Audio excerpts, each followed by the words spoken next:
You know the vibes. We are back for another episode of the Hoop Genius podcast presented by NBA 2K23. If you haven't yet, make sure you hit the link in the description and get your copy pre-ordered because that's what we're going to be doing all season long.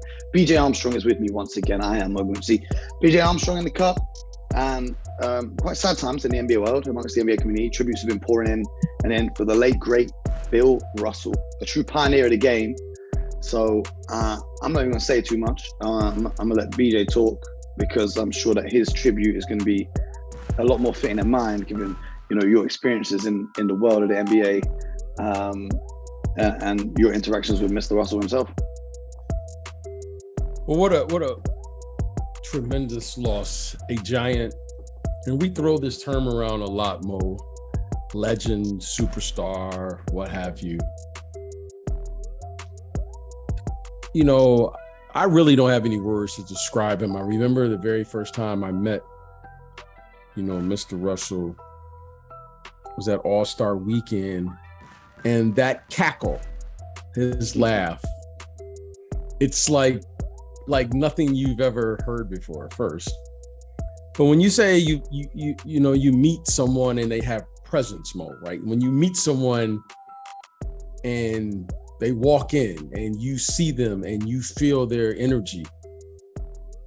I remember it was very distinctive. He had a certain presence about him when he walked into a room, and he really had command of the room. And I've had the fortune of meeting a lot of former amazing players. But when you think about the people that he's touched and the era in which he played in, and, someone that walked with Martin Luther King and Malcolm X and Nelson Mandela and grew up in the 60s and played with all of the things, not just on the court, off the court, and how he has stood tall amongst all of these things for such a length of time, and what he achieved on the floor, is phenomenal. We could talk about that for the entire show, but what he's done off the floor, to me, just speaks volume about him, about his family, and the person he was. So, we got a lot of people who talk a lot of things, but when your words and your action and your behaviors are all lined up, now you got something truly special. And just want to say, rest in peace. Our condolences go to, to the Russell family and the NBA family. We truly will miss him. We'll miss that cackle. I can, when he comes in the room, I don't know if someone's telling a joke and I didn't hear it, but he was always smiling in the midst of whatever was going on. And I could hear him laughing, and, we have awards and all the things, and you would always see him at the NBA finals and All-Star Weekend. The Finals MVP is named after him. It's the Bill Russell Finals MVP. So, he will be dearly, dearly missed. And, like I said, I just feel it was a privilege and an honor to have an opportunity to meet him, spend time with him. And I can remember we were there, Mo. I can't remember it, but the Celtics were in London.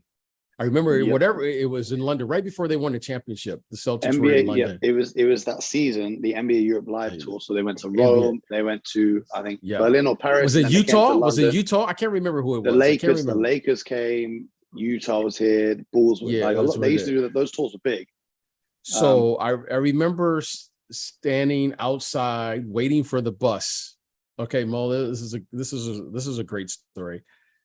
So myself, Charlie Rosenswag. I don't know why I remember this as I was talking. Charlie Rosenswag, myself, Rick Barry, and Mr. Bill Russell. And I'm just sitting there talking to Bill Russell, okay? And we're just talking about I remember the question I asked him. I was like, what was the most important thing that you experienced in your career to help you become the player that you became? You know what he said, Mo? Take a guess. I have no idea. I ain't got that much wisdom. I couldn't guess. He said the most important thing that helped him in his career was he always had great coaches. Mm-hmm. Red Albert. It was. I was thinking, I didn't know what I was going, but I didn't expect that. And I thought maybe he's going to say, he worked on some element of his game, or he was able to, work on film and he studied players or whatever it was. He said, it's impossible to reach your potential without having a mentor. And I thought it was interesting. It was a very intellectual way. And then it made sense to me, the game, how he understood the game, how he understood the team, how he understood how to, even though he may not have been a huge scorer, right? It wasn't like a 30-point score. He understood the impact of the game, though. He was very, very intellectually astute to that game and what he could do to control the game. So I remember we were sitting there and it was great for like a week. That was my bus ride every day with Mr. Bill Russell. I just remember that. And I couldn't wait to get back home to tell my dad, and he was one of my dad's favorite players, that I was with Bill Russell for the week. So it was phenomenal. And Rick Barry was there as well. But I just remember Bill Russell and that cackle. We get on the bus and he would tell a story. Great storyteller, by the way. And then he would just start laughing. So you would laugh just because, we hear that, you would hear that cackle, So it was great to have, I'm sure there's countless stories that he shared amongst, in his lifetime. But I remember that one specifically, and actually happened in London. So for the younger listeners of this show who don't know Bill Russell's game on the court, you've seen all these tributes, and obviously you probably never watched an NBA game from the 1960s. When we say, BJ said to me once, when we say defense wins championships, what we really mean is Bill Russell wins championships and everyone's trying to follow the blueprint, because this man on the defensive side of the ball would erase everything. And he was going up against Wilt Chamberlain, one of the most dominant players to ever touch basketball, and he would win. The greatest winner in sports, 11 championships in 13 years. Then he became a coach, won as a coach. And on the court, even though he wasn't the biggest scorer, athletically, there's a video of him jumping over a human from near the free throw line, which is like, we all go crazy for free throw line dunks right now. He jumped over someone in the game and just finger rolled the ball in. Converse cons, I might add. Yeah, exactly. and not on the hardwood loaded with springs underneath or anything like that. This was like a flat. No, it's concrete. So it was concrete. if you do get time, go on YouTube and type in Bill Russell. Someone has restored it, so it's even in color now. It's in pretty good quality, some of the highlight reels. Go have a look and understand his impact on the court. Off the court, one thing that was great is he was very vocal in terms of sharing his experiences, dealing with racism, dealing with civil rights movement, all of this kind of stuff. He's written a bunch of articles himself all about this, and other people have written about him. A quick Google search, you'll find out so much. It just goes back to what I was saying just last week. Remember when we were talking about comparing eras? You can't compare to what happened to Bill Russell in his era of trying to play basketball. When he would go to restaurants, and some restaurants wouldn't even serve him the same food they were serving the teammates. They said he wasn't welcome inside, and yet he'd still go out and just destroy whoever they're playing against. So I can't tell you. You have to go and do that reading and research and watch all that. But it is fun to do, though, Mo. You know what? The thing is about arguing about who's the greatest. It's a fun interaction with this is the thing. When we have the greatest of all time debates and everyone goes up, Michael's better than LeBron. He's got 6 rings. I love to just troll everyone and say, well, I know someone who's got more rings than that. I know someone who's got more rings than any. Ooh, Robert Horry. Robert Horry.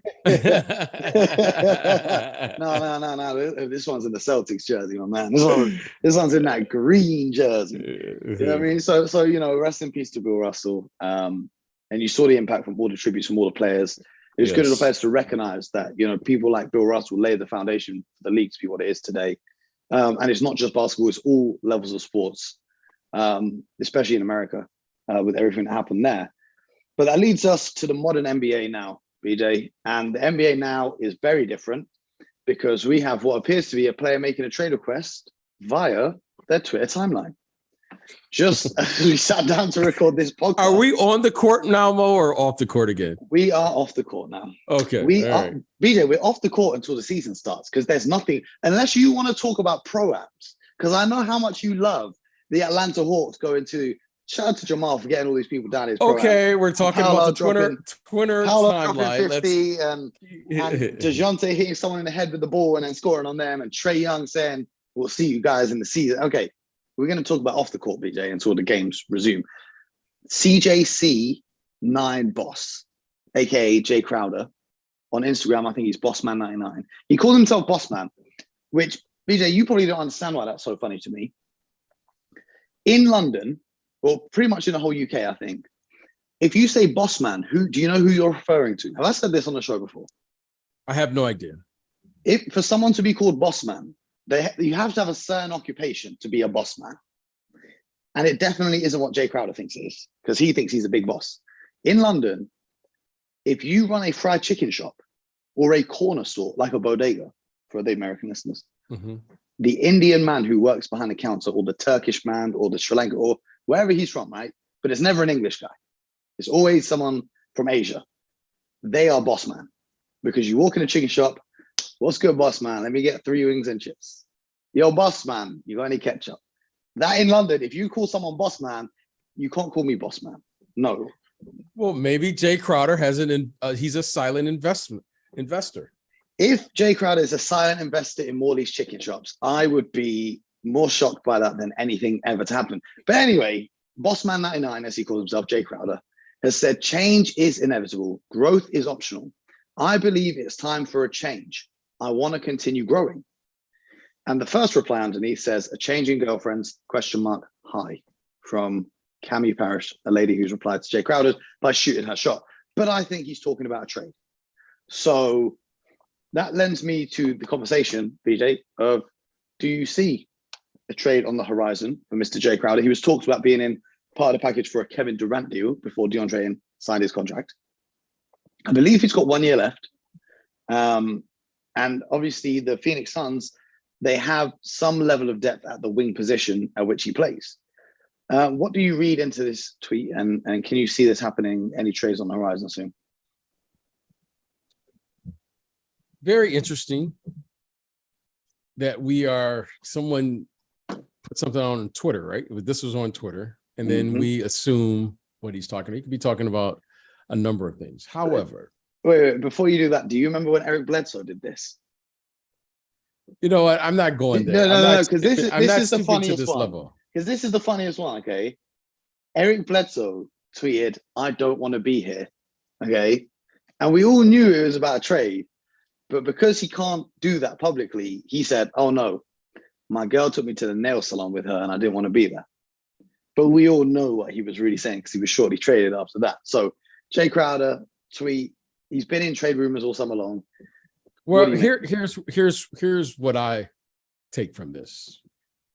I think Jay Crowder is at an age where he's still a really good player. I think he's still a starter in this league. And he's at an age where he probably knows he's at when I say the end of his career, as far as maximizing his earning potential. I don't think he will get a bigger deal than what he's currently playing at now. He's currently 32 years old on a 3-year, $29 million deal. He's making $10 million this year, and then is an unrestricted free agent after that. So what I think is going on is because where he's at, he knows he has, let's say, 3 to 5 more years of playing at this level. Okay. He wants to get to a place where he can get an extension, and without looking at the books, but just going off the top of my head, right? You got Mikal Bridges there. You have Booker, CP, Ayton. Cam it's Johnson. Highly unlikely. Yeah, it's highly unlikely he will get an extension there. So I think he understands the business. I don't think it's anything that any of us don't understand. It's just the fact that he said it in real time to me. It's like, oh, wow. Okay. But I think without question, he knows that he's where he's at in his career. And if he's going to get another 2 or 3 year deal, it probably will have to be someplace else. That's just the nature of the business that we're in. That's a fact. Mm-hmm. So I don't have a problem with what he said. He's a professional. So I think the difference is he's going to play. He's going to play hard. He's going to play well. And he is a star in his role. I think he's a terrific role player. He understands that, plays both ends of the court. And I think a really good team, or teams who are contending at the highest level, would love to have a guy like that. I mean, I could see, like, I think of him and PJ Tucker and these type of guys, you know, so I could see him going to the Milwaukee Bucks and fitting right in. I could see him going to a team and plugging in and being a valuable, like what PJ Tucker did. Think about what PJ Tucker did this summer. I think Jay Crowder is looking at that going, wait a minute. I see that. So I don't have a problem with what he said. I think it's great, actually. So, you know, those teams though, Milwaukee, Miami, Philadelphia, they don't have a lot of money to spend. Right. And I was really annoyed because I wanted Jay Crowder back on the Celtics because I thought he'd be a perfect fit, some depth at the wing position. And the Celtics had a trade exception they could have absorbed his salary into. The rumors earlier this summer, though, about Jay Crowder were that they were trying to work out a deal with the Houston Rockets for Eric Gordon, who I guess provides a little bit more self-creation rather than being a catch-and-shoot player like Jay Crowder on the offensive side of the ball for when Chris Paul or Devin Booker are out of the game. So to have a player like Eric Gordon who can come in off the bench and maybe make more of an impact, because the catch-and-shoot threes that Jay Crowder gives you on offense, Mikal Bridges gives you those, and Cam Johnson gives you those, and both of whom are quite a lot younger, as you say. They're going to look to extend Cam Johnson rather than Jay Crowder, purely because I think Cam Johnson just turned 26. So, you know, it does make sense. The Phoenix Suns also have Dario Saric making $9 million this year. So if they were to package those two together, $90 million in combined salary, they could, you know, acquire a very useful player in their conquest to redeem themselves after an embarrassing playoff exit, or they could simply trade them in order to save themselves their luxury tax bill, because I believe this is only the 5th time in Phoenix Suns history that they are currently going to be paying the luxury tax unless they make some moves. So, you know, their owner is notorious for not spending a lot of money. So this might be something they look to do to save themselves some money, or it depends which way they want to go. If they look at Chris Paul's career and his window of winning a championship, which gets smaller and smaller every season, then trading those, well, I think keeping Jay Crowder would help them win a championship more than trading him. But trading those guys for someone like Eric Gordon, I believe, you know, that could be a useful thing. I've just opened an article called 3 Trade Suitors. Also, Phoenix signed Josh Okogie in free agency, who can provide you some defense at that wing spot as well. This is the 3 teams, reportedly, according to this article, that should be monitoring the Jay Crowder situation. The first one they put is the Boston Celtics, whose trade exception has now expired. So I don't know why they've put that one. The second team is the Portland Trailblazers, which is interesting as they just traded away Robert Covington. How do you think I think Jay Crowder is one of those players where he can add value to any team he goes to. But how would you see that fit there in Portland with Dame Lillard recently traded for, of course, Jeremy I don't Grant. like that trade there in Portland because they just picked up Jeremy Grant, who, in my opinion, is the same type of player. And they've got Gary Payton II just signed with them as well. Yeah, that doesn't that one doesn't. I was just interested when you said that. I was like, that's interesting. Okay. And now, speaking of PJ Tucker, who you mentioned, he went to Philly, so he's left the Miami Heat with a little gap in their roster. And Jay Crowder, of course, previously played for the Miami Heat. I would like that fit of him back with the Miami Heat. What do you think about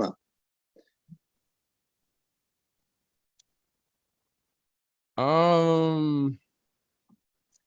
I'm kind of so-so with that because I feel like the Miami Heat need to get younger. They have enough veterans. They need to get younger. They need young athletic players to complement what they already have, right? Jimmy Butler is a terrific athlete, but he doesn't play at that pace. You know, he's a terrific athlete. Bam is an undersized player. I feel like they need to get more athletic with youth. So I don't think my opinion, I don't think the Jay Crowder fit is great long-term, I think he can come in and do what they did a year ago with PJ Tucker? I think number wise, I think that fits. But I would like to see, I think they need more energy into their more youthfulness, I should say, into their system. Well, they did sign one young player in Duncan Robinson to extend a contract, who hasn't really lived up to kind of what they wanted. And that's the player whose names they float about in the trade talks. I don't know if he'd be that valued on the Phoenix Suns because of his lack of defensive ability. So it's going to be interesting to see where he goes, or if they're still working on a package deal for Kevin Durant to get out of Brooklyn, because things have gone eerily quiet on that front and on the Donovan Mitchell front. Things have quieted down a little bit for this stage of the offseason. But yeah, have you got any players on your radar that you're looking at thinking might be on the block to be traded anytime soon? Well, I think that right now the NBA is still waiting on the big trade, or I should say 2 players, Kevin Durant and Kyrie Irving. I think that will. I think that Donovan Mitchell. Well, Donovan Mitchell. It's been interesting because there's been a lot of speculation, but I don't think that Danny is going to be able to get back what he's looking for. Yeah. But to give up Donovan Mitchell has to go to a total rebuild. You know what I mean, Mo? Like I think that's what made Minnesota so interesting, because Rudy Gobert is not a total rebuild. I think it's a good situation. I don't know how many of those situations that I can see right off the top that he could go to and play and be competitive, because Danny's going to require a lot coming back. So we'll see how that plays out. But I'm not expecting him to get moved. I think the dialogue is open, but I'm not expecting him to get moved. But I am expecting him to get moved by the trading deadline. By February. Because speaking about the Phoenix Suns and Jay Crowder, DeAndre Ayton signing his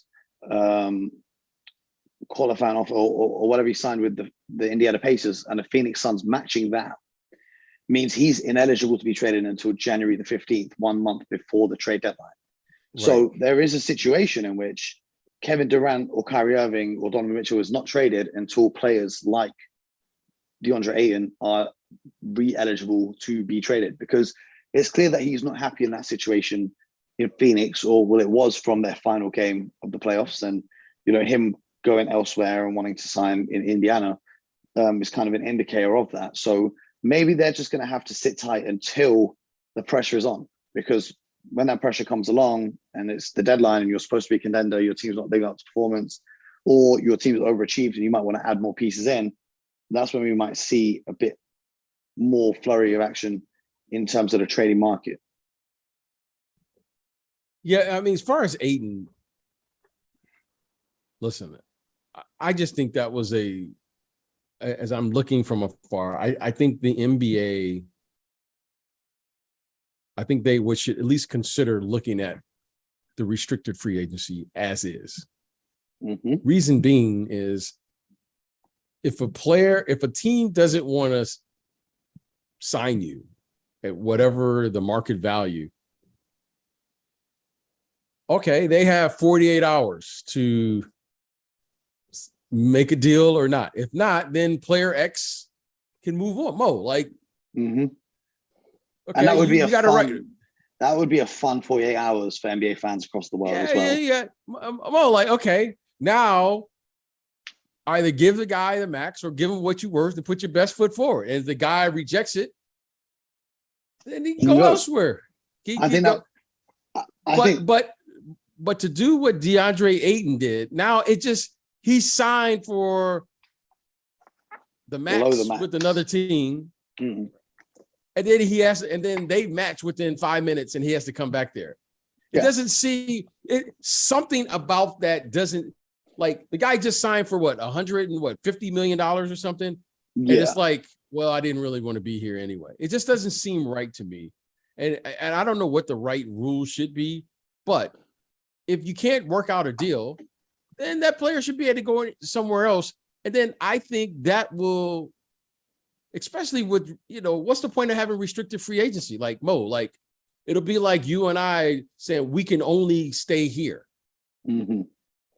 So that ties me in for like literally 7 to 10 years with one team. Yeah, so I think like if they had a day where all the restricted free agents, every NBA team had 24 hours to make a move with them, either sign them to a new contract or trade them before they're just unrestricted free agents, I think that would be fascinating. Imagine a day. It certainly would be because then they would end up being trading team. It would be amazing. It would be chaotic for sure. But if I were an owner, I'm saying that as a fan. If I was an owner, okay. Yeah, it's the other way around. Yeah, you would love it. You would love the fact that I have this player and I have the right to pay him more than anyone else, and I can match anyone else. Now, I think I understand why they're probably doing that. Reason they're doing that is so that you don't have teams recruiting each other's players. Okay, you don't want to have that because they share revenue. So imagine if player X knew he could go to another team. Imagine how that would muddy up the waters a little bit. So I understand why they're doing it. I don't know what the solution is at this moment, but I think they have to do something because it doesn't seem that the playing field is even. Let's just say that. I hear that. I hope something happens soon though, because I really want to see more drama and more chaos in the world of the NBA. Of course you do, Mo. Of course you do. I'm gonna be honest, right? I don't know if it's just me. I don't know if you get the same thing, okay? But at nighttime now, I just sit around and I'm just like, there's something missing. There's no, and I'm rewatching the old games, but it's just not the same. I need the season to come back. There is a void from about midnight my time till about 6 a.m. where I really should sleep, but after 10, 15 years of not sleeping, it's hard to just do that in the summertime. I miss the NBA season. I need it to come back ASAP. Yeah. You know what? I'm enjoying my summer break. you know, it ain't bad VJ out there in California, but let us know how you guys are passing the time with no NBA action. And of course, you should be passing the time by listening to the Hoop Genius podcast. So make sure you subscribe to the show, follow the show along on Spotify, leave her a 5-star rating, leave her a review on Apple, and make sure that you go to the link in the description and pre-order your copy of NBA 2K23. And until tomorrow morning, we'll be back with another episode. Until then, you know the vibes. Get buckets.